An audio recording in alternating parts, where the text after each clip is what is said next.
I was kind of nervous, and I didn't really know how to do it. I knew how to teach. I knew how to be a teacher, but it's just kind of a different role for me, and it was challenging, I'll be honest, because my pride was kind of in the way a little. Oh, that was a lot of talking. So, hi everybody! I'm so sorry about the shadow behind me.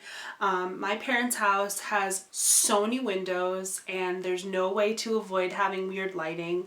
I'm excited because I just signed my lease to move into my new apartment in a few weeks and finally be able to start setting that up and then setting my classroom up, so stay tuned for all of that. But yeah, so until then, you're gonna have to deal with videos in strange lighting and in weird places because there's just no way to avoid it. So this video, I hope, is going to make sense, is going to be coherent. It's something else that I'm very passionate about, which is working with paraprofessionals. And I think that it doesn't matter what setting you're in, whether you're in a special ed classroom, or a general ed classroom, or a reading specialist, or whatever, you will at some point have to work with paraprofessionals.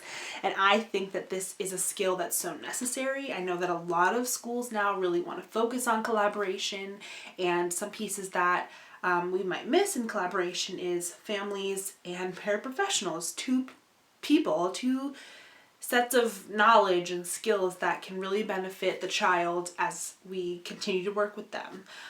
So I first want to share my story when I worked as a paraprofessional for 2 years and how that was and some of the amazing things I learned, and then also give some tips that now as a teacher, things that I'm realizing that I need to do to utilize and work better with the paraprofessionals and aides that I have in my classroom. So, I graduated from my undergrad and I immediately started in grad school. Now, in grad school, I was a full-time student. I was taking a bunch of classes. I was working as a research assistant, and I was getting paid a stipend, which was enough for me to live off of. But what I realized was that I was doing mostly research and I wasn't getting time in the classroom.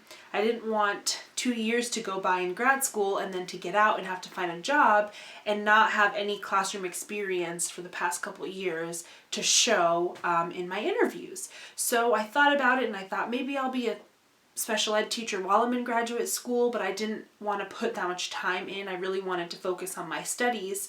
And so in the end, I decided that I would be a paraprofessional. And I was kind of nervous, and I didn't really know how to do it.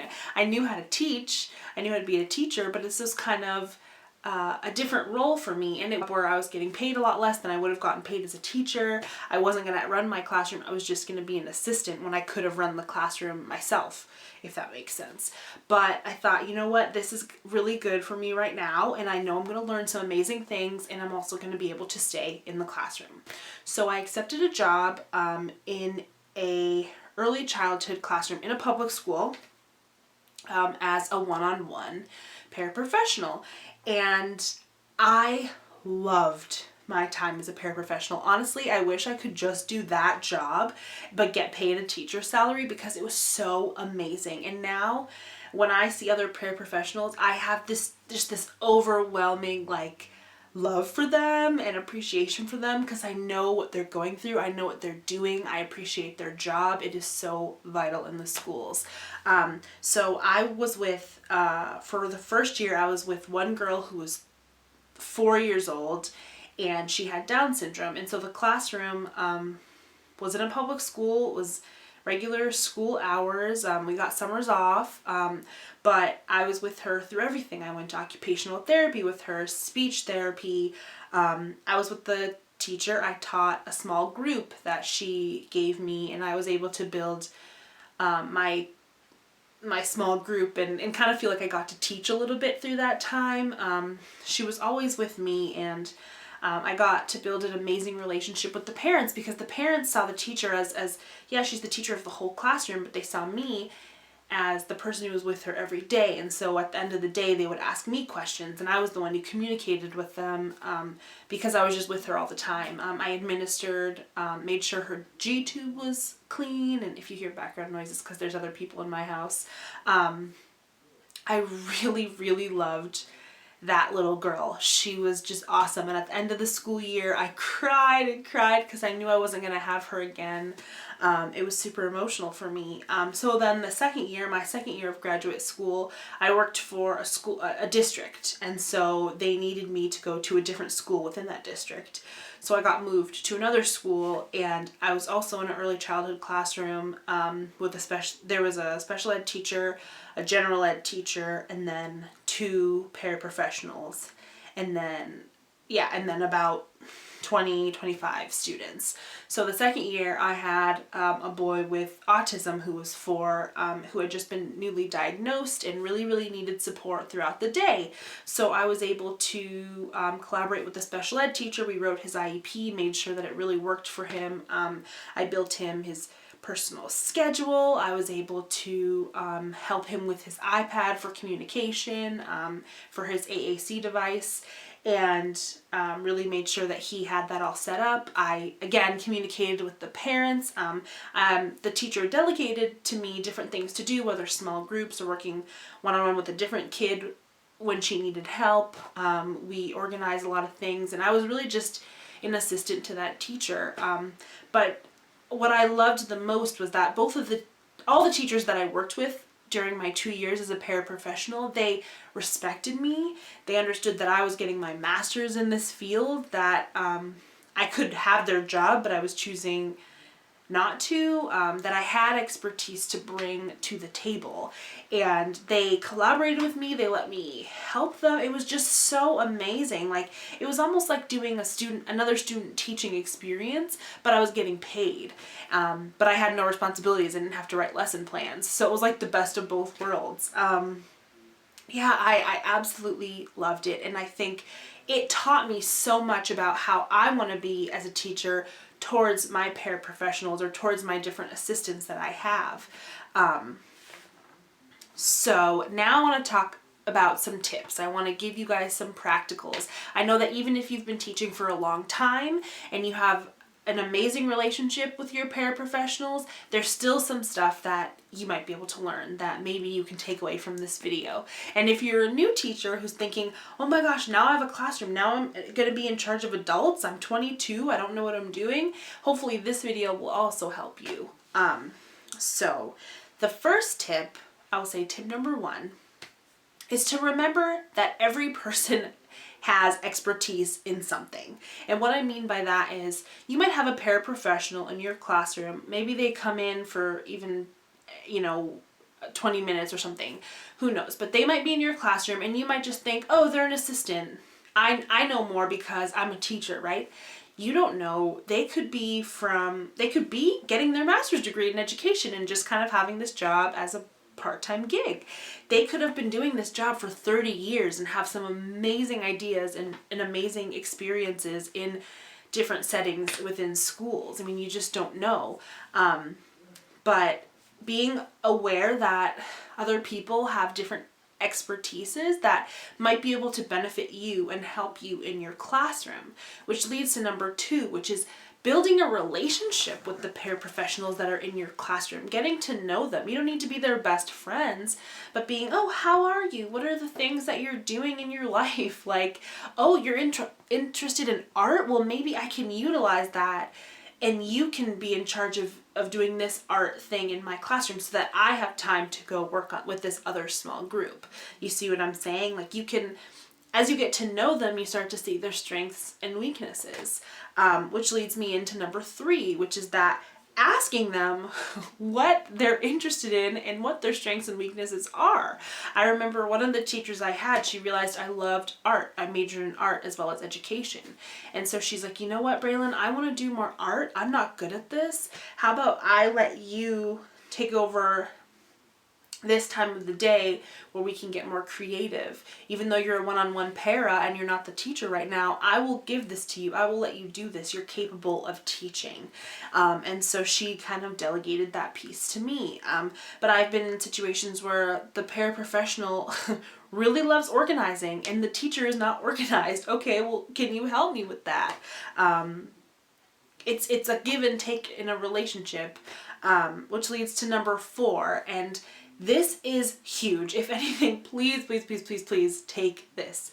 I was teaching in at the University of Illinois as a graduate assistant, and I was teaching a group of young educators who were about to go into the job field. And I asked them about how they could connect with their students, especially students of color that they had. And one of the girls raised her hand and said, "Oh, I don't really need to know how to connect with them. I'll just have my paraprofessionals connect with them." Oh my gosh, that's so terrible.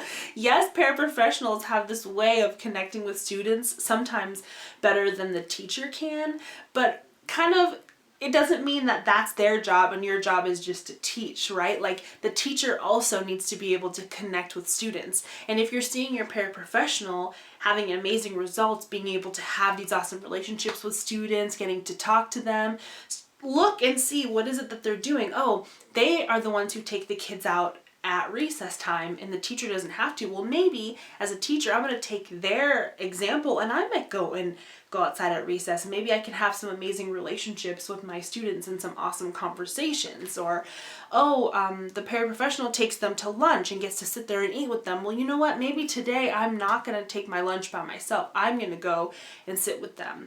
Oh, the paraprofessional is the one who controls all the behaviors because I'm too busy teaching. The paraprofessional is taking over the behavior management in my room at the time. Well, maybe I'll do that. We'll swap. Maybe the paraprofessional can come help this kid and I can go see what's wrong with this behavior issue. Do you see what I'm saying? There's so much that the paraprofessionals get to do that the teacher doesn't have the chance to do all the time because we are busy and we have a lot of other things on our plate. But taking cues from them and not just using them as the people who can have amazing relationships with students.